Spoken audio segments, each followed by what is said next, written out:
वज़ीर-ए-आज़म नरेंद्र मोदी ने नई दिल्ली में भारत मंडपम में स्टार्टअप महाकुंभ से किया खिताब। पीएम ने कहा 2047 के तरक्की याफ्ता हिंदुस्तान के रोड मैप में स्टार्टअप्स का है बड़ा किरदार। टेक्नोलॉजी ने गांव और शहरों के दरमियान समाजी फासला किया है कम। 45% से ज्यादा स्टार्टअप्स की क़यादत कर रही हैं ख़वातीन। नोटिफिकेशन जारी होने के साथ ही लोकसभा इंतखाबात के पहले मरहले के लिए नामजदगी का अमल शुरू। 19 अप्रैल को 21 रियासतों में 102 सीटों पर होगी वोटिंग। हाजीपुर सीट से चिराग पासवान होंगे एनडीए के उम्मीदवार। एआईएडीएमके ने लोकसभा इंतखाबात के लिए जारी की 16 उम्मीदवारों की पहली फहरिस्त। डीएमके ने आइंदा लोकसभा इंतखाबात के लिए पार्टी का मंशूर किया जारी। तेलंगाना के साबिक गवर्नर तमिलिसाई सुंदरराजन बीजेपी में शामिल।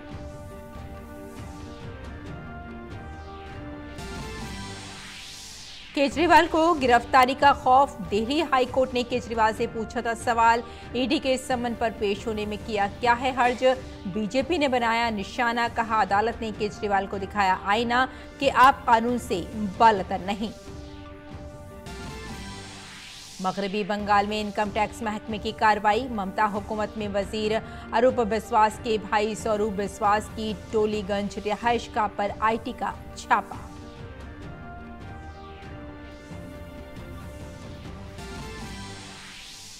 उत्तर प्रदेश के बदायूं में पेश आया दिल दहला देने वाला वाकया। 2 मासूमों को बेरहमी से किया गया कत्ल। पुलिस ने एनकाउंटर में कातिल को किया हलाक। मुलजिम के वालिद और चचा को पूछगछ के लिए लिया हिरासत में।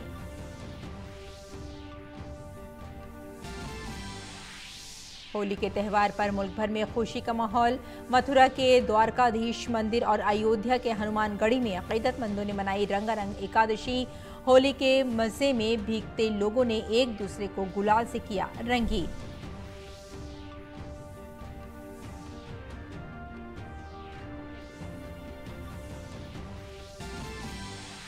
और पीवी सिंधु आज स्विस ओपन बैडमिंटन टूर्नामेंट में अपनी मुहिम का करेंगी आगाज। जबकि मर्दों के सिंगल्स में किदाम्बी श्रीकांत, लक्ष्य सेन, प्रयाशु और किरण जॉर्ज इब्तदाई राउंड में उतरेंगी मैदान पर।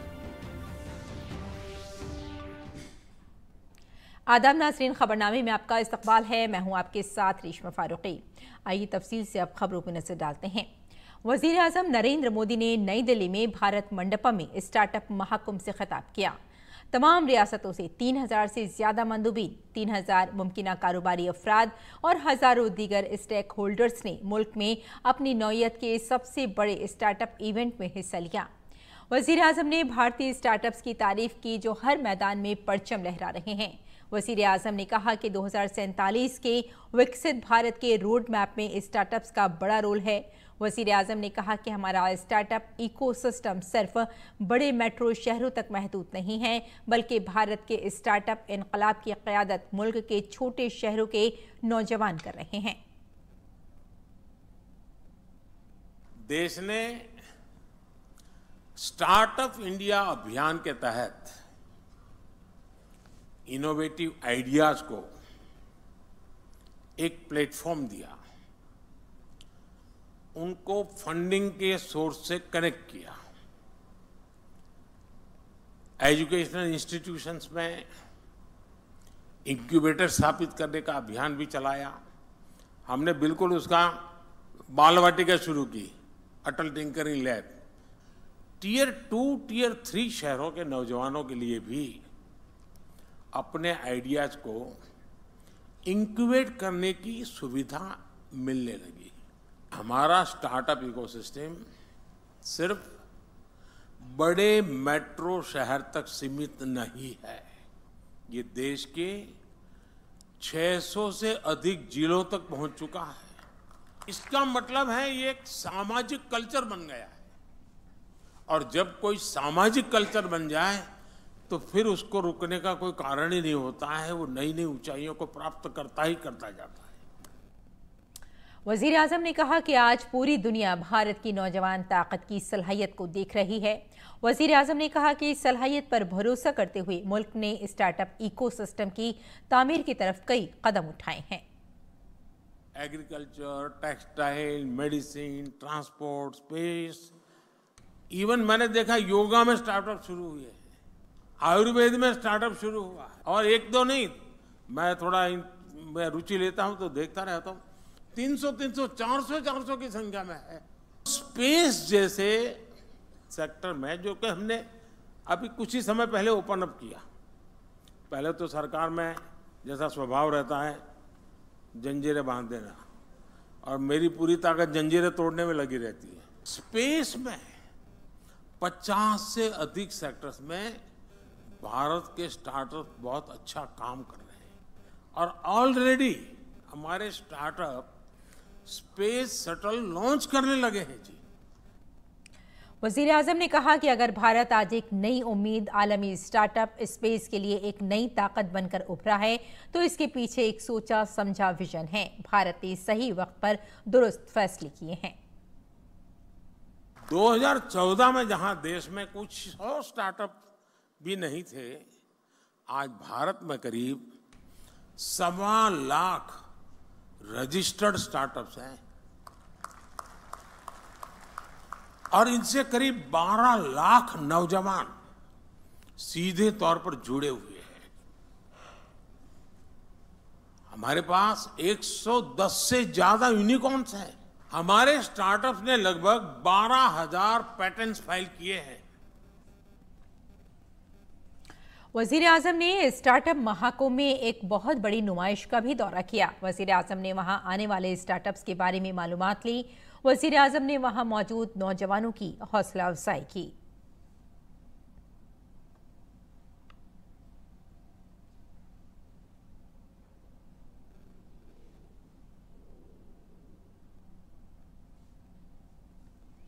आज हिंदुस्तान में स्टार्टअप इकोसिस्टम के लिए साजगार माहौल की वजह से मुल्क दुनिया का तीसरा सबसे बड़ा इकोसिस्टम बन गया है।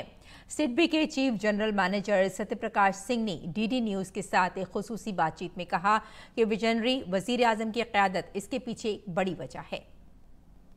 ये बहुत बड़ी एक उपलब्धि है कि 2014 से लेकर 2024 तक भारत में जिस तरीके से स्टार्टअप इकोसिस्टम बढ़ा है, आज की डेट में हम तीसरी सबसे बड़ी स्टार्टअप इकोसिस्टम है, उसमें सिडबी का कितना बड़ा हाथ रहा। ये ऑनरेबल प्राइम मिनिस्टर का विजन है। 2016 में ऑनरेबल प्राइम मिनिस्टर ने फंड ऑफ फंड्स अनाउंस किया था, और उन्होंने नेशनल स्टार्टअप प्रोग्राम ये मिशन स्टार्ट किया।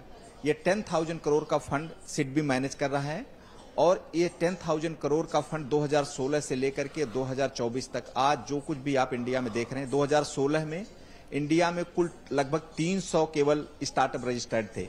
आज इंडिया में 1,15,000 स्टार्टअप रजिस्टर्ड है, और इसका सबसे बड़ा श्रेय अगर किसी को जाता है तो ये भारत सरकार, DPIIT, ऑनरेबल प्राइम मिनिस्टर का विजन, और सिडबी जिसको ये फंड मैनेज करने के लिए दिया गया। इस 10,000 करोड़ को हमने लगभग 135 AIF को कमिट किया, और उसकी वजह से देश में लगभग 75,000 करोड़ की कैपिटल कमिट हुई है स्टार्टअप इकोसिस्टम के लिए। और आज की डेट में ये भारत तीसरे सबसे बड़े स्टार्टअप अर्थव्यवस्था के रूप में उभरा है, और इनमें से लगभग 20 स्टार्टअप हैं जो हमने फंड किया था, जो आज की डेट में यूनिकॉर्न बन चुके हैं, और आगे और बहुत सारे ऐसे स्टार्टअप हैं जो यूनिकॉर्न बनने की रास्ते में हैं। इसके अलावा जो और बहुत सारी स्कीम्स हम रन करा रहे हैं कि हम बहुत सारी स्टेट्स हैं जिन स्टेट्स ने भी अपना फंड स्टेब्लिश कर रखा सिडबी के साथ, जिसमें से प्रोमिनेंटली उत्तर प्रदेश का 1,000 करोड़ का फंड है, उड़ीसा सरकार का हमारे पास फंड है, बिहार सरकार का हमारे पास फंड है, महाराष्ट्र सरकार का हमारे पास फंड है।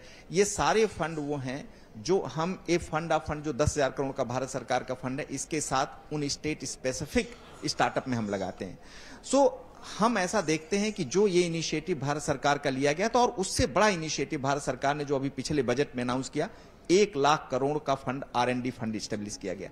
ये सारा मिल करके मुझे पूरा विश्वास है कि अगले 5 सालों में भारत दुनिया का नंबर 1 स्टार्टअप इकोसिस्टम बनेगा। दुनिया का नंबर 1 स्टार्टअप इकोसिस्टम बनेगा। सर, एक और चीज जानना चाहेंगे आपसे, कितनी बड़ी हमने एक बात की, आपने बताया कि लोगों को हेल्प कर रहे हैं, लेकिन स्टार्टअप्स को पैसा और बहुत ही सीमलेसली पैसा देना वो कितना अहम रहा है? ये एक्चुअली ये पूरा एक इकोसिस्टम इसके लिए डेवलप किया गया। स्टार्टअप को बढ़ावा देने के लिए किसी भी देश में उसका इकोसिस्टम होना बहुत जरूरी है। इकोसिस्टम में क्या चीजें आती हैं? अच्छे इंक्यूबेटर होने चाहिए, सीड फंडिंग अवेलेबल होनी चाहिए, फिर तीसरे स्टेज में ग्रोथ कैपिटल अवेलेबल होनी चाहिए, फिर वेंचर डेट अवेलेबल होना चाहिए और फिर लिस्टिंग की सुविधा उपलब्ध होनी चाहिए। अगर आप ये देखें तो आज की डेट में सिडबी, हम लगभग देश के जितने बड़े इंक्यूबेशन सेंटर्स हैं, आईआईटीज में, Indian institute of science, IIMs में, उन सब के साथ हमने सीड फंड कॉर्पस रख रखा है। उसके अलावा डीपीआईआईटी का अपना सीड फंड स्कीम चल रहा है। उससे क्या हो रहा है कि आइडिया को सीड करने में लोगों को सुविधा मिले। फिर 10,000 करोड़ का फंड अवेलेबल है जिससे ग्रोथ कैपिटल मिलती है। फिर ये दोनों से जब वो क्रॉस करते हैं उनको ब्रिज फंडिंग की जरूरत होती है, तो वेंचर डेट का एक बहुत बड़ा इकोसिस्टम डेवलप हुआ है और सिडबी जो है वो वेंचर डेट का अपना प्रोडक्ट है और 1,000 करोड़ हमने उसके लिए डेडिकेट किया हुआ है और हम वेंचर डेट भी उनको प्रोवाइड कर रहे हैं। और जो इक्विटी मार्केट हो इतना रोबस्ट है कि इस समय अगर आप देखेंगे सबसे ज्यादा नंबर ऑफ आईपीओ इंडिया में आए, तो इस वजह से ये जो इकोसिस्टम पूरा इंडिया में डेवलप हुआ है ये बहुत ही स्ट्रांग और बहुत ही रोबस्ट सिस्टम डेवलप हुआ है और इसमें सिडबी और डीपीआईआईटी का बहुत बड़ा रोल है। चीफ जनरल मैनेजर सिडबी को बता देते हैं कि किस तरीके से भारत आगे बढ़ रहा है। एक विकसित भारत बनने में सिडबी का बहुत बड़ा योगदान है। कैंपस से योगेश के साथ मैं तापस भट्टाचार्य, दूरदर्शन समाचार, दिल्ली। और लोकसभा इंतखाबात के पहले मरहले के लिए आज नोटिफिकेशन जारी कर दिया गया है।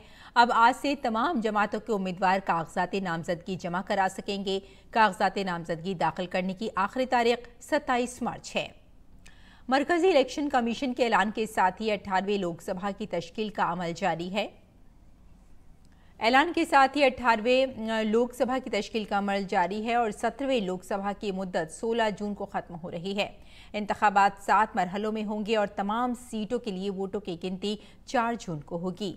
वोटिंग 19 अप्रैल को होगी। पहले मरहले में अरुणाचल प्रदेश, आसाम, बिहार, छत्तीसगढ़, मध्य प्रदेश, महाराष्ट्र, मणिपुर, मेघालय, मिजोरम, नागालैंड, राजस्थान, सिक्किम, तमिलनाडु, त्रिपुरा, उत्तर प्रदेश, उत्तराखंड, मगरबी बंगाल, अंडमान निकोबार, जम्मू कश्मीर, लक्षद्वीप, पुडुचेरी में कुल 102 सीटों पर वोटिंग होगी। लोक जनशक्ति पार्टी रामविलास ने चिराग पासवान को हाजीपुर सीट से उम्मीदवार बनाया है। ये फैसला पार्टी के मरकजी पार्लिमानी बोर्ड की मीटिंग के बाद सामने आया है। इस दौरान मीटिंग से बाहर आए चिराग पासवान ने कहा कि वो अपने वालिद रामविलास पासवान की रिवायती सीट से इलेक्शन लड़ेंगे। चिराग पासवान ने यह ऐलान दिल्ली में लोक जनशक्ति पार्टी रामविलास की पार्लिमानी पार्टी की मीटिंग के बाद किया।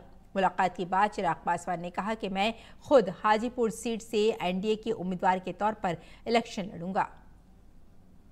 ये एक सहमति जरूर हुई है और आज भी केंद्रीय संसदीय बोर्ड में भी इस बात को लेकर औपचारिक मुहर लगा दी गई है।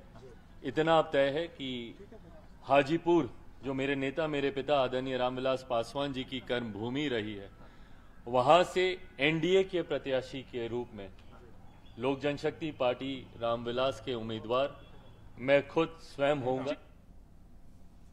और लोकसभा इंतखाबात से कबल बिहार में हालात तेजी से बदलते नजर आ रहे हैं। जिलाधिकारी पार्टी के सरबराह पप्पू यादव ने अपनी पार्टी को कांग्रेस में जम कर दिया है और वो कांग्रेस में शामिल हो गए हैं।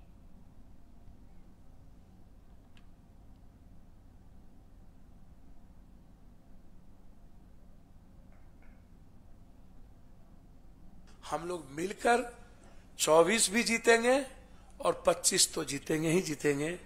इसी उम्मीद के साथ आज हम कांग्रेस नेतृत्व को खास तौर पे अपने राष्ट्रीय अध्यक्ष, अपने बहन प्रियंका जी, जिन्होंने बहुत मजबूती के साथ हमें हिम्मत दी और उन्होंने कहा कि जस्ट यू ज्वाइन, ये मेरे लिए इससे बड़ी बात कुछ नहीं हो सकती थी। मरकजी वजीर किरण रिजिजू ने आज दारुल हुकूमत दिल्ली में डब्बा बंद खुराक की सनत की वजारत का चार्ज संभाल लिया। दरहकीकत राष्ट्रीय लोक जनशक्ति पार्टी के सरबराह पशुपति कुमार पारस ने हाल ही में लोकसभा इंतखाबात के लिए सीटों की तकसीम को लेकर वजीर के ओहदे से इस्तीफा दे दिया था। वजीर का ओहदा संभालने के बाद मरकजी वजीर किरण रिजिजू ने कहा कि लोकसभा इंतखाबात में मुहिम चलाने के साथ साथ वो फूड प्रोसेसिंग इंडस्ट्रीज की वजारत का काम भी संभालेंगे। मैं खुद लोकसभा चुनाव लड़ रहा हूं, तो प्रचार में व्यस्त रहेंगे। अपने लोकसभा क्षेत्र में और देश के विभिन्न भागों में हम चुनाव प्रचार करते हुए मोदी जी के नेतृत्व में सरकार का कामकाज के बारे में बताते हुए मोदी जी के लिए आशीर्वाद प्राप्त करने के लिए हम बहुत व्यस्त रहेंगे।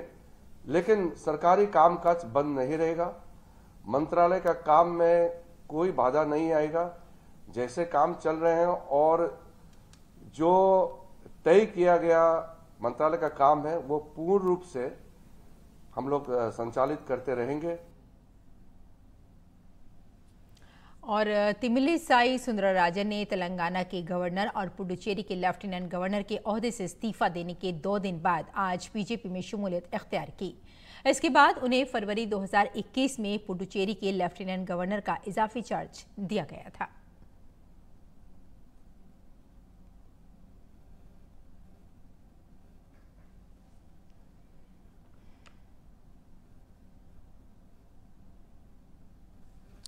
आज AIADMK ने तमिलनाडु में लोकसभा इंतखाबात के लिए उम्मीदवारों की पहली फहरिस्त जारी की है, जिसमें 16 उम्मीदवारों के नाम शामिल हैं।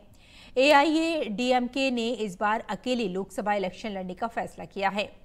उम्मीदवारों की फहरिस्त पार्टी जनरल सेक्रेटरी एडापुडके पलानीस्वामी ने जारी की है और पार्टी ने जयवर्धन को चेन्नई जनूबी सीट से, रोयापुरम मनोहरन को शुमाली चेन्नई से, जयप्रकाश को कृष्णागिरी से और अटल अशोक कुमार को एरोड से उम्मीदवार बनाया है।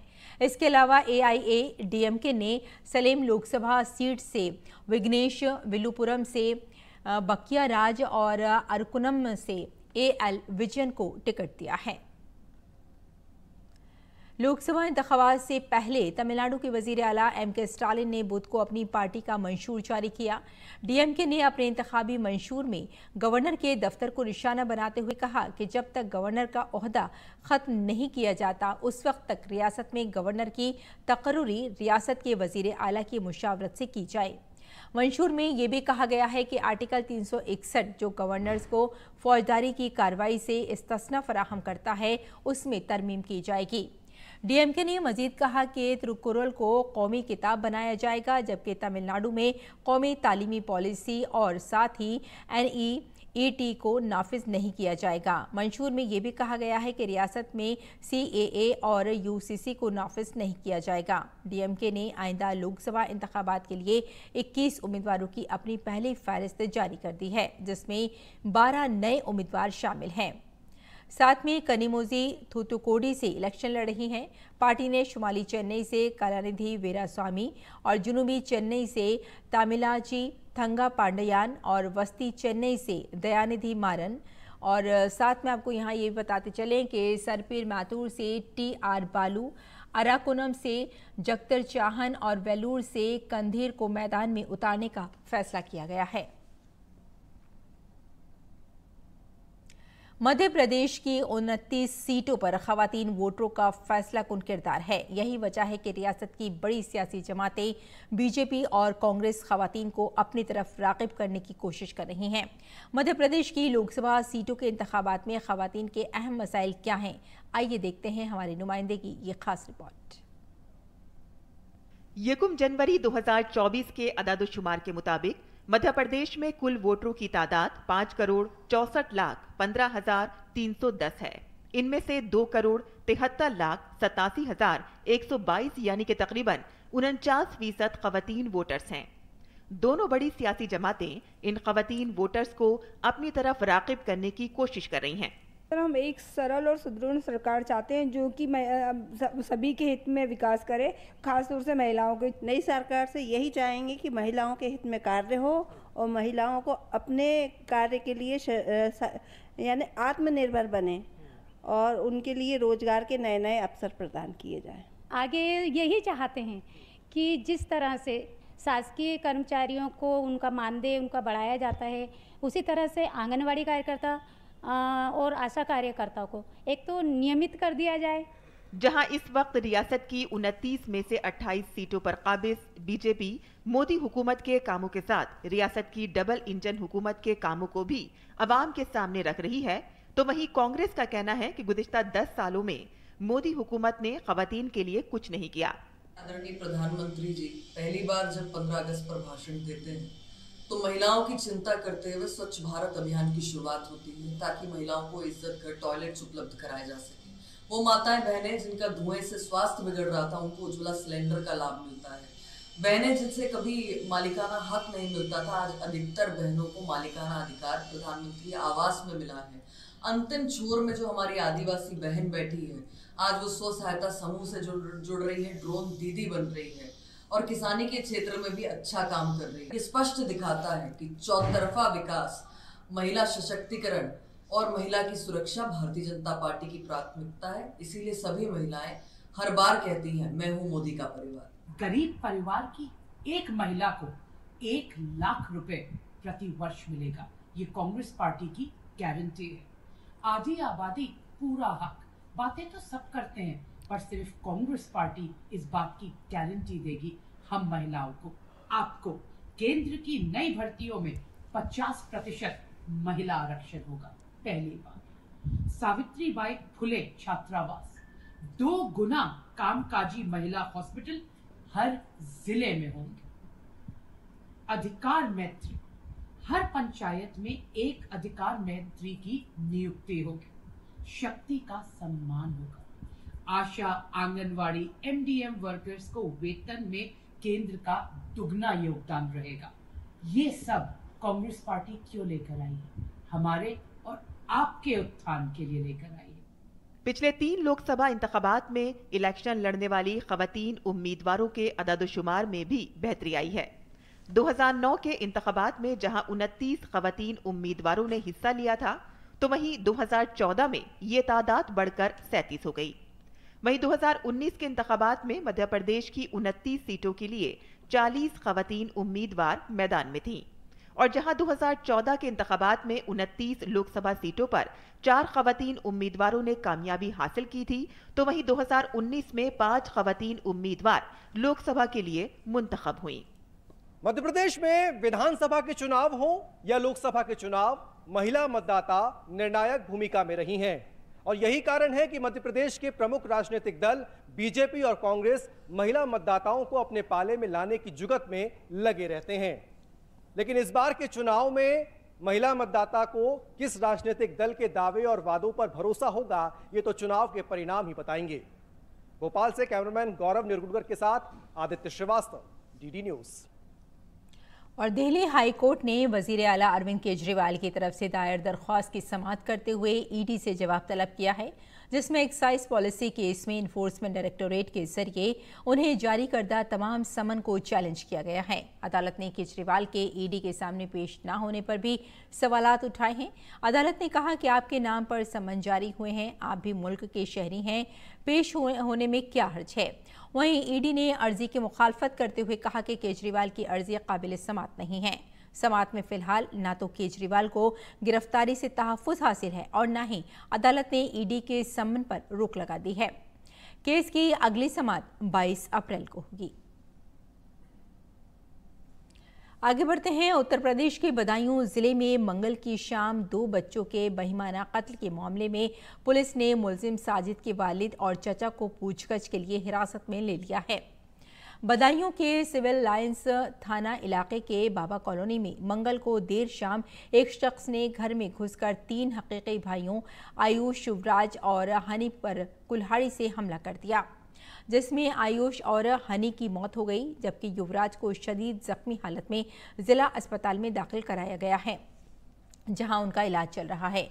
बच्चों के कत्ल के वाक़े के बाद मौके पर कशीदगी फैल गई है और हुजूम ने हंगामा किया। वाक़े की इत्तला मिलते ही पुलिस और इंतजामिया के आला अफसरान मौके पर पहुंच गए। कशीदगी को देखते हुए बड़ी तादाद में पुलिस फोर्स को मौके पर तैनात किया गया है। पुलिस ने फौरी कार्रवाई करते हुए कत्ल के मुलजिम को तसादुम में हलाक कर दिया। पुलिस कत्ल की वजह जानने के लिए केस की तफ्तीश कर रही है। इस घिनौने जुर्म में शदीद जख्मी होने वाले तीसरे बच्चे का बयान भी आ चुका है। वो जो सैलून वाले भैया थे वो लोग आए थे, तभी ऊपर में छोटे बड़े वाले भाई को ऊपर ले गए, फिर पता नहीं क्यों मारा, फिर मुझे भी मारने लगा। मैंने उनका चाकू हटाकर उनको धक्का देकर नीचे भागाया। और खेल की खबरों में भारतीय बैडमिंटन खिलाड़ी पीवी सिंधु आज स्विस ओपन के अपने पहले राउंड मैच में थाईलैंड की पी चोकीरोंग से मुकाबला करेंगी। पीवी सिंधु स्विस ओपन में शानदार कारकर्दगी का मुजाहिरा करके खुद को फॉर्म में वापस लाने की कोशिश करेंगी। काबिल जिक्र है कि सिंधु को ऑल इंग्लैंड ओपन में दुनिया की नंबर 1 कोरिया की एनसी यंग से शिकस्त का सामना करना पड़ा था। वहीं ऑल इंग्लैंड ओपन से पहले उन्हें फ्रेंच ओपन के क्वार्टर फाइनल से बाहर होना पड़ा था। और उर्दू बुलेटिन में फिलहाल आज बस इतना ही, लेकिन जाने से पहले आइए आपको उत्तर प्रदेश के शहर मथुरा में मनाई जाने वाली दुनिया की मशहूर लठमार होली की चंद शानदार झलकियां दिखाते हैं, जहां मथुरा के नंदगांव में हर साल की तरह इस साल भी खवातीन लाठियों के साथ मुनफरिद त्यौहार मना रही हैं।